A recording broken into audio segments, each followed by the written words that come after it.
Let's move on to some other stories also that we're tracking closely this morning. YOGI government in Uttar Pradesh has cleared an ordinance against love jihad. This law seeks to punish religious conversion through force and deceit. Forceful conversion for the sake of marriage will attract up to 5 years in jail. Conversion of minors as well as women from the SC/ST community will attract a jail term of up to 10 years. In the case of forced mass conversion, the law provides for up to 10 years in jail. Those willing to marry after conversion will have to seek district magistrate's permission 2 months prior to the marriage. Conversion done solely for the purpose of marriage will be deemed as invalid. Reacting to the UP government's ordinance, Samajwadi Party said that Chief Minister Yogi should instead wage jihad against unemployment, against corruption and poverty. दरअसल उत्तर प्रदेश में काफ़ी अरसे से देखा जा रहा था कि छोटी छोटी बच्चियों को, बहनों को, बेटियों को बहला फुसला करके धर्म परिवर्तन करा के शादी कर ली जाती थी और उनको कुछ माह के बाद, कुछ वर्ष के बाद असुरक्षित माहौल में डाइवोर्स देकर खुलेआम छोड़ दिया जाता था। एक तो उनका जीवन बर्बाद होता था और दूसरी बात समाज में वैमनस्यता फैलती थी। कभी कभी लड़ाई झगड़े की नौबत आती थी, कभी कभी दंगा फसाद तक की नौबत आती थी। आए दिन लॉ एंड ऑर्डर के लिए समस्या खड़ी हो रही थी। हमारी सरकार ने निर्णय लिया है कि जबरन धर्म परिवर्तन केवल शादी के लिए अब संभव नहीं होगा। यदि कोई कानून तोड़ेगा उसके खिलाफ हम कड़ी कार्रवाई करेंगे। गरीबी सबसे बड़ा जिहाद है, बेरोजगारी सबसे बड़ा जिहाद, गरीबी, बेरोजगारी, भ्रष्टाचार सबसे बड़ा जिहाद है। इसी जिहाद को आप लोगों से भी निवेदन है कि गरीबी को जिहाद बनाइए। Now, India Today's Rajdeep Sardesai also spoke to UP Minister Siddharth Singh on the law against love jihad. Here's an excerpt of that conversation. Siddharth Singh, how do we describe this law? Is this a law against love jihad, or what you call love jihad, or the prohibition of religion conversion law? Let's get it very clear. What exactly are you seeking to achieve? Well, it's a prohibition of unlawful activities which are being happening in many parts of India, but since we are referring to Uttar Pradesh, but in Uttar Pradesh also, and therefore this was something which even the High Court, Allahabad High Court, took notice of, and they also spoke about it.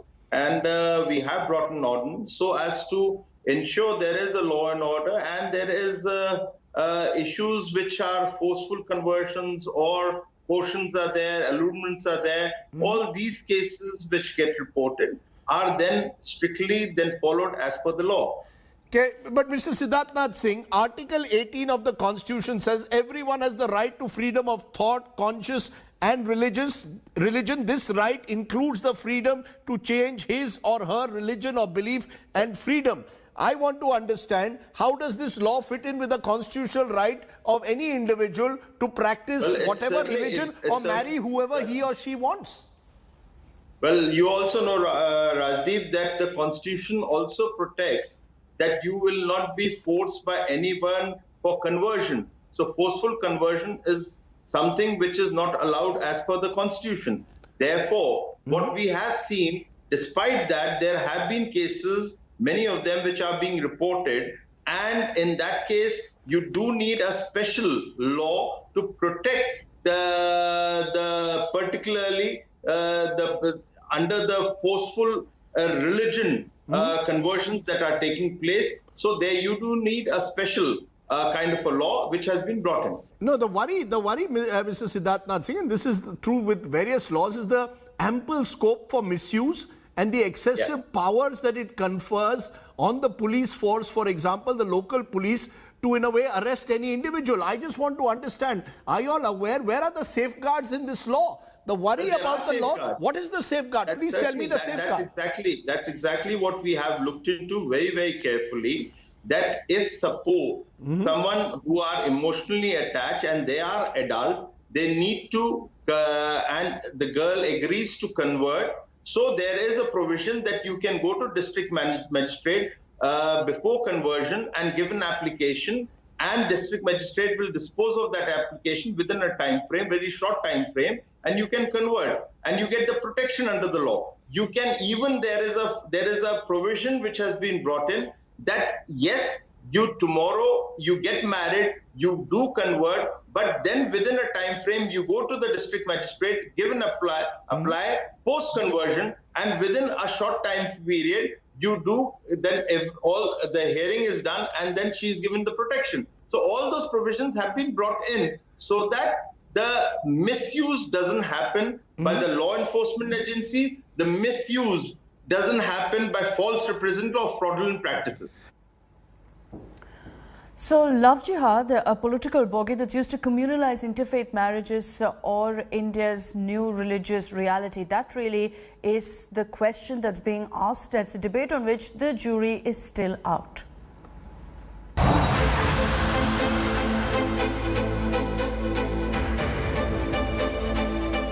Love Jihad, a political bogey to communalize interfaith marriages or India's new religious reality. It's a debate on which the jury is still out. However, by the end of 24th November, Tuesday, the government of Uttar Pradesh would have criminalized a term which till now has no real definition, but has loosely been defined as cases of Muslim men inducing Hindu girls for marriage and conversion of their religion. The Chief Minister of Uttar Pradesh, Yogi Adityanath, chaired a cabinet meet in Lucknow on Tuesday evening. The state government passed the ordinance on the Love Jihad law.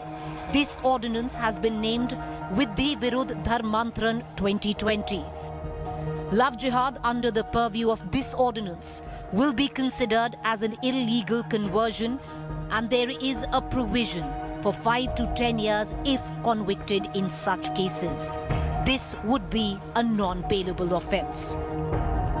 The Uttar Pradesh Law Commission submitted a draft for the proposed law in November 2019. It was under the consideration of the Home and Law Ministry over the last year. The BJP government last week has given its consent to the draft of the new law. After Uttar Pradesh, Karnataka, Assam, Haryana, Madhya Pradesh will be the other 5 BJP-run states to look at framing stringent laws against a term that till now has no legal definition. However, in an important judgment which contradicts the Yogi government's desire to criminalize interfaith marriages involving conversions, the Allahabad High Court has denounced a previous single-judge bench decision that religious conversions only for the sake of marriage are unacceptable, saying that decision was bad in law. When asked on the floor of the Parliament, the centre in February this year denied any clear definition of the term. Giving legal sanctity to prosecute and forming laws that are non-bailable with 5-year imprisonment has sparked a huge social, cultural and political debate. TMC MP Nusrat Jahan herself, in an interfaith marriage, criticized the phrase. Love is very personal. और जिहाद और love जो है ना, ये साथ में जाता नहीं है. You know, just before elections, people come up with certain topics like this. ऐसे देखना, इलेक्शन के पहले ये सब होता है. प्यार और जिहाद का ये कोई कॉम्बिनेशन ही नहीं हुआ. Love is extremely personal. Politically, the BJP is isolated with its own ally in Bihar, with the BJP in the state in favor of forming a law, but the JDU against it. The Shiv Sena also criticized the priorities of the government. While BJP-run states now demand one nation, one law against Love Jihad, the debate rages on. Bureau Report, India Today.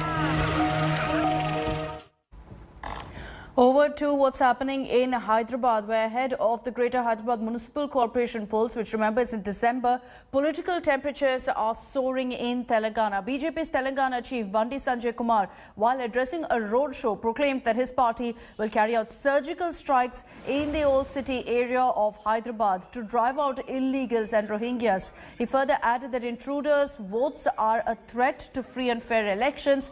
Owaisi, later commenting on Sanjay Kumar's remarks, said that Prime Minister Modi won't do a surgical strike in the territory occupied by China in Ladakh and that BJP's local leaders are threatening surgical strikes. His comment came hours after AIMIM chief Asaduddin Owaisi targeted Home Minister Amit Shah, saying if Rohingyas are present in Hyderabad, What was Amit Shah doing? Soon after Sanjay Kumar's remarks, Telangana Minister K.T. Rama Rao, who's KCR's son, slammed the BJP state president, asking whether BJP will kill crores of Hyderabadis just for the sake of a few votes. ఈ ఎన్నికలో Bharatiya Janata party mayor అభ్యర్థిగా గెలిచిన తర్వాత బిడ్డ నీ పాత bus మీద surgical strike చేసి వల్ల ఈ రోహింగ్యాలను ఈ పాకిస్తాన్ నా కొడుకులను తరిమి కొట్టే బాధ్యత ఇలా భారతీయ జనతా పార్టీ తీసుకుంటది. రోహింగ్యాల ఓటర్ లేని ఎన్నికలు జరగాలి, పాకిస్తాన్ లుచ్చా నా కొడుకుల ఓట్లు లేని ఎన్నికలు జరగాలి, ఆఫ్ఘనిస్తాన్ కొడుకునేటువంటి ఓటర్లు లేని ఎన్నికలు ఈ భాగ్యనగర్ లో జరగాలంటే అది కేవలం భారతీయ జనతా పార్టీ ద్వారా మాత్రమే సాధ్యమన్న విషయాన్ని గుర్తుంచుకోండి. ये आप किस पे सर्जिकल स्ट्राइक करेंगे? ये तो भारत के लोग हैं ना. मैं बीजेपी से कह रहा हूं कि जो भी आज स्टेटमेंट दिया, मैं प्राइम मिनिस्टर से बोल रहा हूं, ये बात सच है कि चीन की फौज लद्दाख में दिप्सांग प्लेन एक इलाका है, 970 स्क्वायर किलोमीटर पर चीन बैठा हुआ है. मिस्टर मोदी वहां सर्जिकल स्ट्राइक नहीं करेंगे, मुंह से चीन का नाम नहीं लेंगे, वहां से निकालने की बात नहीं करेंगे. Here's a look at all the latest updates on the coronavirus crisis in India. Starting off with the latest figures from the Health Ministry. Active cases in the country over 4 lakh. It's at 4,38,311. Our recovery rate is still very good. Over 86 lakh recoveries so far in the country. The death toll in India is at 1,34,218. Let me also break down for you the 3 worst affected states, and this is going by the active caseload. Maharashtra has the most number of active cases in the country, with 81,902 active cases. Recoveries at 16,54,793. The death toll over 46,000. Kerala is the second worst hit state, with active cases at 64,174. Recoveries just over 5 lakh, and the death toll has crossed the 2,000 mark. It's at 2,072. Delhi, where the numbers have been very worrying, the active cases is just lesser than 40,000 now. It's at 37,329. Recoveries at over 4,88,000, and the death toll at 8,512. Those are the latest figures from the Health Ministry. In the coming hours, expect the tally to go up, because you will also see an addition of the last 24 hours figures as well. Let's focus on Maharashtra, the worst affected state in the country, and the government has set up new travel norms for passengers who are arriving from states which are witnessing currently a surge in COVID cases. So that will come into enforcement from today. Passengers from Delhi, from Rajasthan, Gujarat and Goa will have to undergo an RT-PCR test 72 hours before the flight. Only those who've tested negative will be allowed to board the flight. Those not carrying a COVID test report will have to compulsorily undergo RT-PCR tests at the arrival airport. Now, train passengers who are entering Maharashtra from these states will also have to carry a negative RT-PCR COVID report. Those travelling by road shall be tested for symptoms, including body temperature. Now, passengers with symptoms will be made then to undergo a rapid antigen test, not an RT-PCR. Goa में Covid की स्थिति अभी तक नियंत्रण में है. बाहर से बहुत लोग टूरिस्ट के वास्ते गोवा में आ रहे हैं. मेरे हिसाब से यानी ज़्यादा करके मैंने जो टूरिज़्म इंडस्ट्री में बात की थी, सभी होटल सभी जगह पे टूरिस्ट यहाँ पे फुल हैं. गोवा के यानी महाराष्ट्र गवर्नमेंट ने जो टेस्टिंग या स्क्रीनिंग स्ट्रिंजेंट किया है, उसका इम्पैक्ट गोवा पे तो कुछ नहीं रहेगा. That is their strategy to treat it.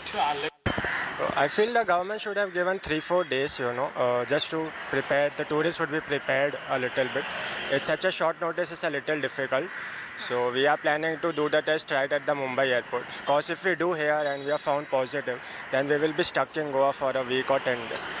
जो है कोरोना, वो क्या हद तक अपने को मतलब डेडली ये जो वायरस है, इसको कंट्रोल में लाना ज़रूरी है. पर लोगों के अभी समझ में नहीं आ रहा है. तो महाराष्ट्र गवर्नमेंट ने जो भी किया है, वेरी गुड डिसीजन. तो लोगों को थोड़ी तो तकलीफ होगी, बट उनको अंडरस्टैंड ही करना है.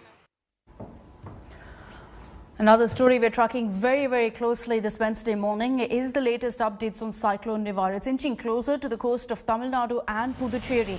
A red alert has been sounded in the southern states. Cyclone Nivar is likely to make landfall between Mamallapuram, which is close to Chennai, and Karaikal and in Puducherry tonight. Now, a Cyclone Nivar has turned into a very severe cyclonic storm. It will make landfall with wind speeds of around 120 to 145 kilometers per hour. As a precaution, the Tamil Nadu government has suspended several flights from Chennai. The government has also suspended state bus and train services in 11 districts, has announced a public holiday today. High court and sub-courts in the state have also been given a holiday. Chief Minister EPS has appealed to people to stay indoors. The Tamil Nadu government has appointed 36 IAS officers in each district to monitor relief operations. A total of 129 relief camps have been set up in Chennai. 312 people have already been moved to 8 relief centers. What about neighbouring Puducherry? Well, they've imposed prohibitory orders on the Section 144. 30 NDRF teams have also been deployed. 22 teams are on standby to assist the affected states. In all 3 states on alert, Tamil Nadu, Puducherry as well as Andhra Pradesh.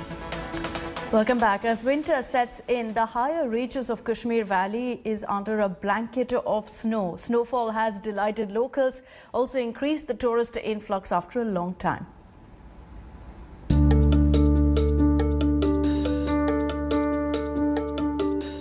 It is snowing in Kashmir. Hill stations covered in a white blanket. While the Met Department has predicted bad weather for a few days, the snowfall at hill stations like Tangmarg, Gulmarg and Pahalgam is good news for tourism. The industry, which has been severely hit for most part of the year due to the COVID-19 pandemic, is finally seeing some hope. बहुत अच्छा लग रहा है first time snowfall इतनी प्यारी देखने को मिल रही है इंडिया में कहीं जन्नत है तो कश्मीर में ही है तो वाकई में that's fact While visitors are enjoying the snowfall in the valley, the locals are overjoyed to receive them. Tourist को कहना चाहता हूं यहां पे आ जाए कश्मीर में यहां पे बहुत मजा है The Mughal road that connects Srinagar and Jammu is shut due to intense snowfall in the passes. There are some disruptions on the Jammu-Srinagar highway as well. The valley is bracing for a harsh winter ahead, but a possible revival of tourism is lifting the spirits. Kashmir is bracing up for winters, and these hills certainly are turning into a sort of a heaven that most people will want to witness at this point of time. With cameraman Roof Shujaul Haq in Tangmarg for India Today. Over to sports news. India's tour of Australia marks the beginning of the first marquee cricket tour, but Team India is facing more questions than answers. A 32-member Indian contingent flew out to Australia, where they'll play a 3-match ODI series beginning this week, followed by 3 T20s, and then finally the big ticket test series. Virat Kohli will return home after the first test on paternity leave, giving Aussies an edge in the Border Gavaskar Trophy that India won in 2018. Besides, the players have been restricted to a bio bubble, but concerns over Rohit Sharma and Ishant Sharma's fitness have further compounded India's problems. Again on day 3. Hello everyone, this is Rahul Kamal here. Hope you enjoyed this video. For the latest news and analysis, like and subscribe the India Today YouTube channel, and don't forget to press the bell icon to stay updated.